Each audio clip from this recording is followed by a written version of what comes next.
یاد رکھیے گا صدقہ میں توبہ بھی ہے، برکت بھی ہے۔ ایک ضرورت مند جا رہا تھا، مجھے پتا تھا، میں نے اس کو بلایا۔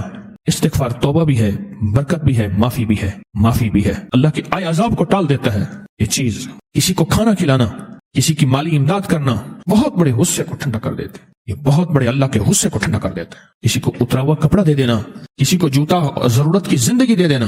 میں آپ سے منت کرتا ہوں، ضرورت مندوں کو تلاش کریں۔ مہنگائی بڑھ گئی ہے، حالات بہت سنجیدہ ہو گئے ہیں، مانگنے والے بڑھ جائیں گے، اور مانگنے والوں کے بینک بیلنس اور بہت بڑا نظام ہوتا ہے، اور جو عزت دار آدمی ہے کبھی سوال نہیں کرے گا، عزت دار آدمی کبھی سوال نہیں کرے گا۔ ضرورت مندوں کو تلاش کریں، میری منت ہے، اپنے رشتہ داروں میں پہلے، پھر چاہے ہمسایوں میں، پڑوس۔ اصل ضرورت مند، ایک ضرورت مند جا رہا تھا، میں نے اس کو بلایا، کیا حال ہے، خیریت سے؟ جیب سے پہلے پیسے نکالے، ایسے بلا کے ہاتھ میں نے پیسے دے دی، اور ٹھیک ہے خیریت، چلے جائیں۔ میرا ایک بندہ گاڑی ڈرائیو کر رہا تھا، وحشی مزاج تھا، اکثر تیز ڈرائیو۔ میاں صاحب رحمت اللہ علیہ کہتے تھے گڈی کو تو اے لے جاندہ تو اتو لے جاندہ کو تو تلو لے جاندہ، ایک گڈی چلانا ہے۔ اس نے نا ریورس گیئر کیا، میری بچی کھڑی تھی کچھ 2 سال کی، وہ اسی کے اوپر گاڑی لا رہا تھا، میں نے ایسے پکڑ کے کھینچ لیا، ایسے پکڑ کھینچ لیا، ورنہ وہ نیچے دے دینا تھا، اس نے بعد میں اس نے ایکسکیوز کر لینا تھا۔ فوراً اندر آواز آئی، وہ جو تو نے اصلی ضرورت مند کو اچانک خوش کیا تھا، اچانک خوش کیا تھا، وہ جو تو نے اصلی ضرورت مند کو اچانک خوش کیا تھا، یہ ہم نے تجھے اس کا صلہ دیا ہے۔ صدقہ غصے کو، اللہ کے غصے کو ٹھنڈا کر دیتا ہے، بلاؤں سے بچاتا ہے، آفتوں سے بچاتا ہے، مصیبتوں سے بچاتا ہے، مشکلات سے بچاتا ہے، ناکامیوں سے بچاتا ہے۔ اور بتاؤں، ذمہ دار جو پورا عشر نکالے، پورا عشر تول کے پوچھ کے، پورا عشر ذمہ دار، اور مالدار پوری زکوٰۃ نکالے تول کے پوچھ کے، اللہ اللہ اللہ، اس پہ جو بلائیں ٹلتی ہیں، اس پہ جو مصیبتیں دور ہوتی ہیں، اس پہ جو ناکامیاں ختم ہوتی ہیں، اس پہ جو تکلیفیں ختم ہوتی ہیں، اللہ اکبر۔ صرف ذمہ دار پورا عشر دے دے، پورا عشر دے دے۔ مجھے ایک صاحب کہنے لگے کہ حکومت نے زرعی ٹیکس لگا دیا، وہ دیتے تو ہیں، میں نے کہا عشر تو اپنی جگہ رہے گا۔ اور پھر باتوں باتوں مجھے تکلیف بتانے لگا، کہتے ہیں سال میں اس نے جتنا خرچہ کیا بیماریوں اور تکلیفوں اور مقدموں میں، وہ میں لکھتا گیا۔ اچھا، میں نے کہا یہ بھی ہے۔ اس نے کہا شاید اس لیے لکھ رہا ہے کہ یار میرا استخارہ حساب کرے گا۔ میں لکھتا گیا، لکھتے میں نے کہا آپ کا عشر کتنا بنتا ہے؟ آپ کی فصل اتنی تھی، اس نے کہا جی اتنی فصل تھی، تو میں نے کہا اس میں سے کتنا بنتا ہے؟ پوچھا تو پتہ چلا اتنا بنا، اس سے زیادہ وہ لگا چکا تھا۔ میں نے کہا دیکھیں یہ عشر اتنا بنا، اس سے زیادہ آپ لگا چکے ہیں، بتاؤ اللہ اور کیا دکھائے؟ اب بھی عشر کا فیصلہ نہیں کیا۔ اللہ کے غصے کو صدقہ دور کر دیتا ہے، ٹھنڈا کر دیتا ہے۔ استغفار۔ امام احمد بن حنبل رحمۃ اللہ علیہ، اللہ کے ولی، بغداد میں ان کے مزار پہ گیا، ولایت کے تاجدار۔ ایک جگہ گئے تو ایک بندے نے ایک مسجد میں قیام کرنا چاہا، تو اس نے کہا بھائی یہاں سے نکلو، رات کو ہم پردیسیوں کو نہیں رہنے دیتے، چلو نکل جاؤ۔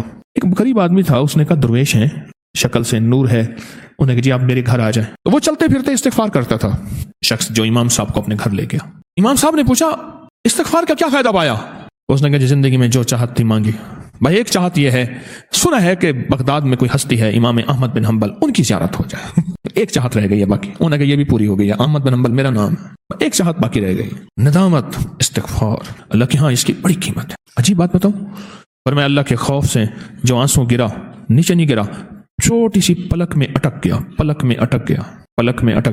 چھوٹی سی پلک میں اٹک گیا۔ قیامت کے دن وہ آنسو، قیامت کے دن وہ آنسو اللہ پاک سے کہے گا کہ یا اللہ میں اس کی پلک میں اٹک گیا تھا، اللہ سے کہے گا اے اللہ یہ آنسو تیرے شوق سے اور تیرے خوف سے نکلا تھا، ابھی نیچے نہیں گرا تھا، پر میں وہ پہاڑ سے بڑا بن جائے گا، وہ آنسو، اور پہاڑ سے اتنا بڑا بن جائے گا، پہاڑ سے بڑا بن جائے گا، اتنا بڑا کہ اس کے سامنے اور جہنم کے سامنے آڑ بن جائے گا۔ گرا نہیں، ابھی چھوٹا سا ہے۔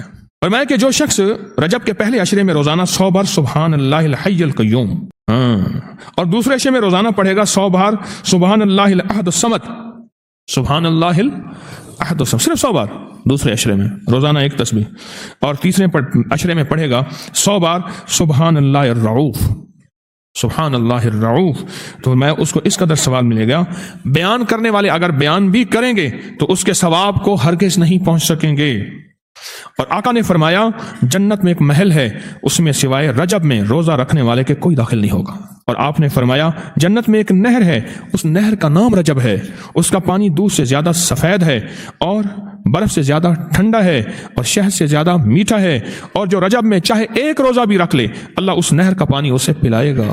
یہ غصے کو ٹھنڈا کرنے والی چیزیں بتا رہا ہوں۔ ابو درداء رضی اللہ تعالیٰ عنہ نبی کریم صلی اللہ تعالیٰ علیہ وسلم کا ارشاد، جو رجب میں ایک روزہ رکھے اور اس نے اپنی تمام عمر روزے رکھے، چاہے تمام عمر روزے رکھے اور شب بیداری کرے، اللہ کی عبادت گزاری، اگر اس نے رجب میں ایک روزہ رکھ لیا آسمان سے ندا کی جاتی ہے، اے اللہ کے ولی، امت عظمیٰ کی خوشخبری سن، موت کے وقت اس کو شربت پلایا جائے گا، جنت کا شربت پلایا جائے گا، وہ سیراب مرے گا، قبر میں سیراب حاصل ہوگا اور اس سے سیراب نکلے گا، قبر کی پیاس سختی سے بچ جائے گا، موت کی پیاس اور سختی سے بچ جائے گا۔ اور یہ فرمایا یہ کرامت صرف آقا کی امت کو ملی ہے۔ حضرت صوبان فرماتے ہیں ایک دفعہ آقا چند قبروں پر سے گزرے، رو دیے۔ صوبان نے پوچھا تو آپ نے فرمایا میں نے اللہ سے دعا کی کہ ان کے عذاب میں تخفیف ہو جائے، اور صوبان اگر یہ لوگ رجب کا ایک روزہ بھی رکھ لیتے اور ایک رات عبادت کر لیتے ان پر کبھی عذاب نہ ہوتا۔ اور ایک رات سے مراد سے رات نہیں ہے، ساری رات یہ ابھی عبادت کر رہے ہیں، ہاں یہ نہیں ہے ساری رات، شام ڈھلتے ہی مغرب کے بعد رات ہو جاتی ہے رات کا کچھ حصہ۔ ابھی آج جیسے شب جمعہ میں ہے، رجب میں آج عبادت کر رہے ہیں، آپ کو خوش قسمتی ہو، مبارک ہو، عبادت کر رہے ہیں، ابھی مغرب پڑھی، ابھی ہم ذکر کریں گے، عبادت کریں گے، اللہ کا ذکر کریں گے، پھر عشاء پڑھیں گے، دعا مانگیں گے، یہی تو عبادت ہے۔ میں کہ اگر یہ لوگ رجب میں ایک روزہ بھی رکھ لیتے اور عبادت کر لیتے کسی رات کی، ایک رات کی، تو ان پر عذاب نہ ہوتا۔ میں نے عرض کیا یا رسول اللہ صلی اللہ علیہ وسلم، کیا صرف ایک روزہ اور ایک رات کی شب بیداری سے عذاب قبر نہ ہوگا؟ فرمایا ہاں، قسم ہے اس کی ذات کی جس کے قبضے میں میری جان ہے، کوئی مسلمان مرد ہو یا عورت ایسی نہیں رجب میں ایک روزہ بھی رکھ لے اور ایک رات کی شب بیداری کرے مگر اللہ اس کے لیے ایک سال کی عبادت لکھے گا جس میں اس نے روزہ رکھ کر شب بیداری ہے۔ ایک سال وہ جس میں ساری رات جاگا اور سارا دن روزہ رکھا، اتنا ثواب ملے گا۔ اور آپ نے فرمایا کہ اللہ کی طرف سے ایک منادی ندا کرتا ہے، اے رجب میں روزہ رکھنے والو، اللہ کی پناہ میں جنت میں داخل ہو جاؤ۔ اور ہاں فرمایا کہ قیامت ہوگی تو پکار مچے گی، رجب کے ماننے والے کہاں ہیں؟ اس وقت حجاب کے اندر سے ایک نور نکلے گا جس کے پیچھے سے جبرائیل، میکائیل، اسرافیل ہوں گے، یہاں تک کہ رجب کے ماننے والے اس نور سے گزر کر پہنچ جائیں گے جو ان کے لیے تیار کیا ہوگا اور اللہ کو سجدہ کریں گے۔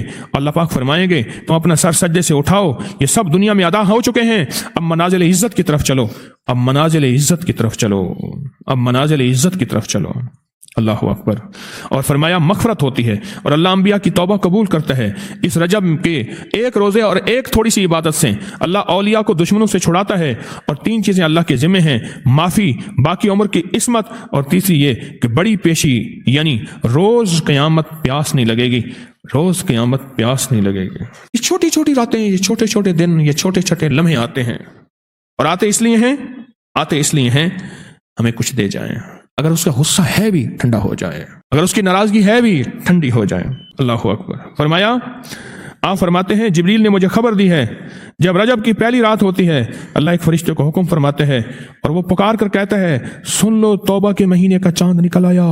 کس مہینے کا؟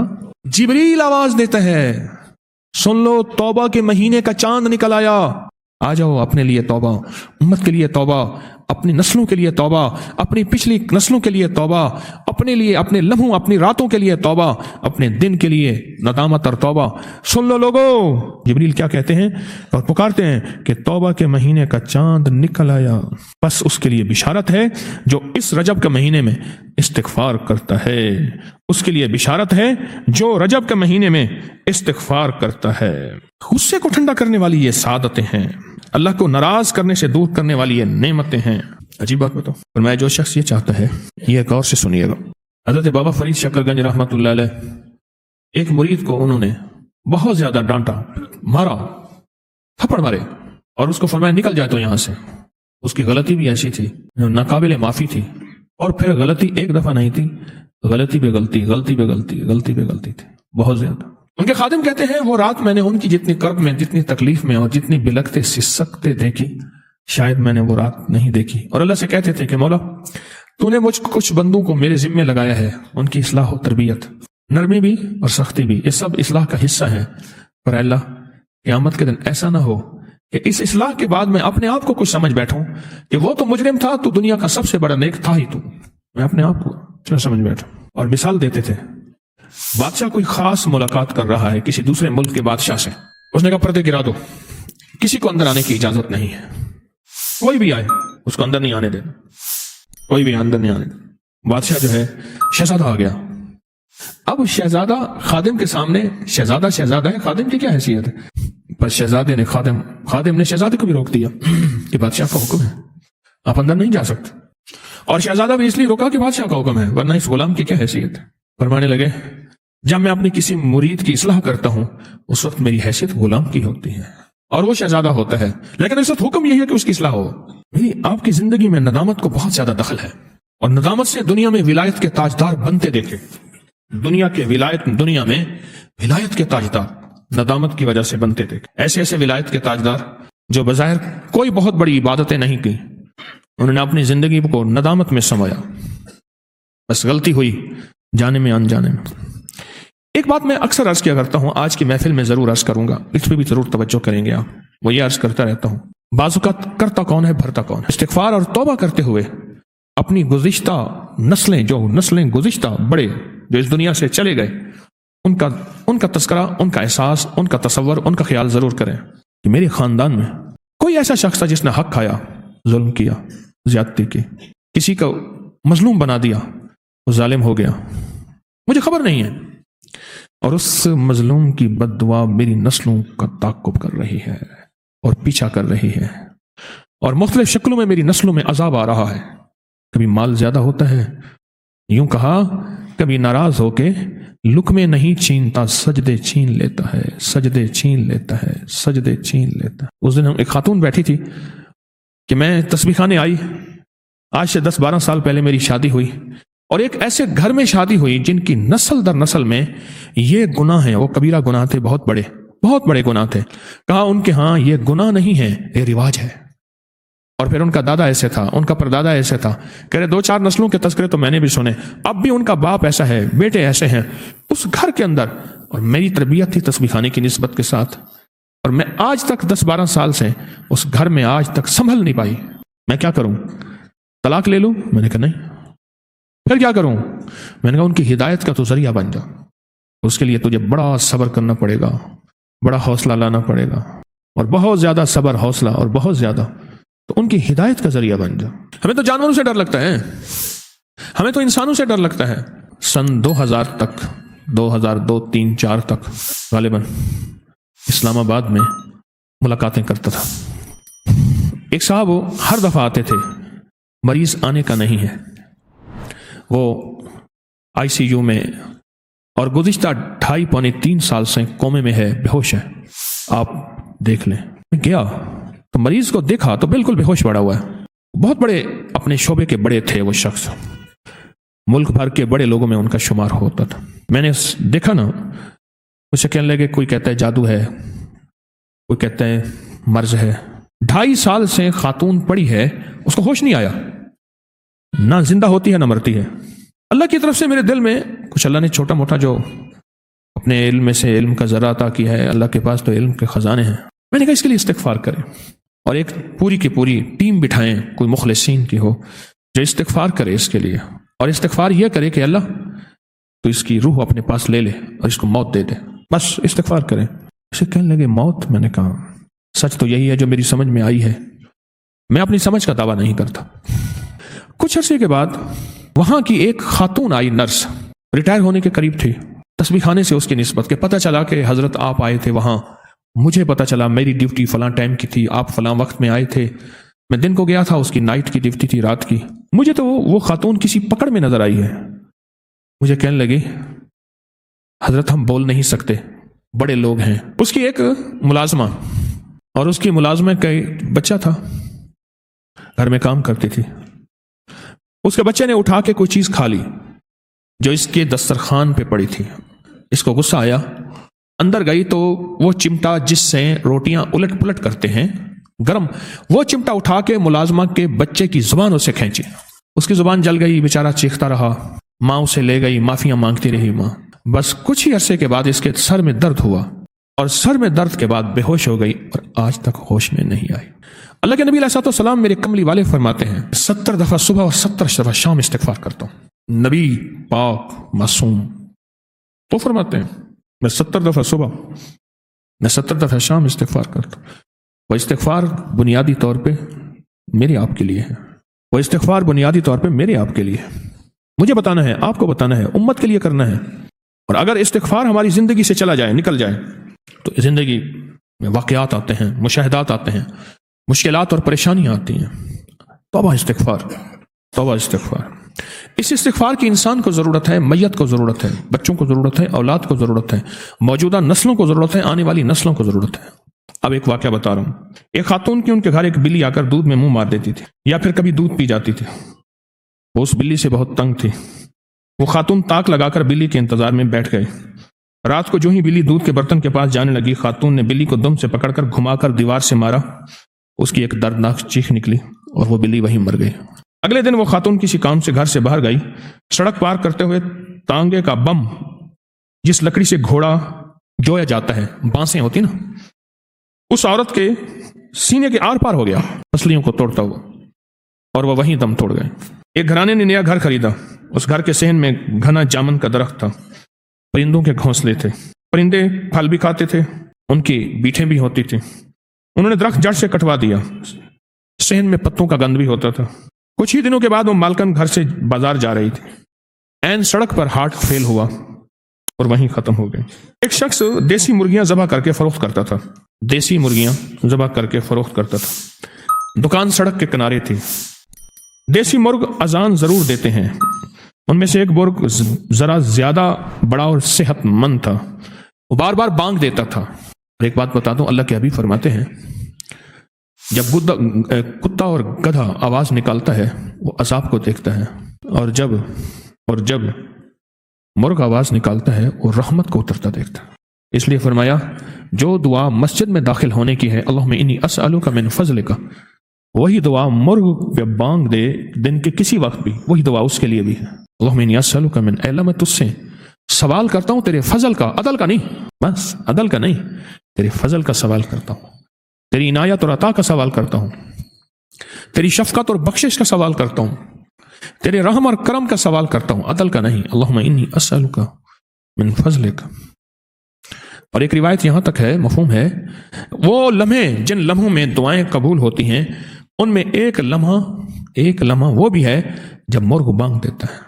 اور میں جس نے دعائیں قبول کرانی ہوں، جب مرغ بانگ دے اس وقت دعائیں مانگے، دعائیں قبول ہوتی ہیں۔ تو کہا کہ ایک مرغ بار بار بانگ دیتا تھا، دکاندار پنجرے کا تالا کھول کر وہی تالا اس مرغ کے سر پر مارتا، جس سے مرغ چکرا کر گر پڑتا، کچھ دیر بانگ نہ دیتا۔ یہ عمل دن میں کئی بار دہرایا جاتا۔ ایک دن وہی دکاندار ایک مرغی ذبح کرنے لگا۔ اچانک وہ مرغی ہاتھ سے نکلی، سڑک پر بھاگی۔ دکاندار مرغی پکڑنے سڑک پر پہنچا، ٹرک آیا، دکاندار سڑک کے نیچے آیا، وہیں دم توڑ گیا۔ اگلا واقعہ کئی سال پہلے کی بات ہے کہ ایک نیم سرکاری محکمے میں ایک آفیسر دوسرے شہر سے تبدیل ہو کر ہمارے شہر میں آیا۔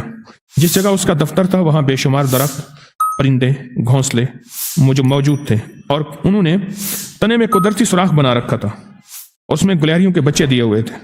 طوطوں نے بھی انہی کھو میں اپنے گھونسلے بنائے ہوئے تھے۔ اس شخص نے اپنے کچھ دوسرے ساتھیوں کے ساتھ مل کر درخت کاٹ کر بیچنے کا فیصلہ کیا۔ گرمی کا موسم تھا، جانور پرندوں کے انڈے بچوں کا دور تھا۔ انہوں نے وہ درخت ایک ایک کر کے کاٹنے شروع کر دیے اور کچھ ہی دنوں میں سارے درخت صاف کر دیے۔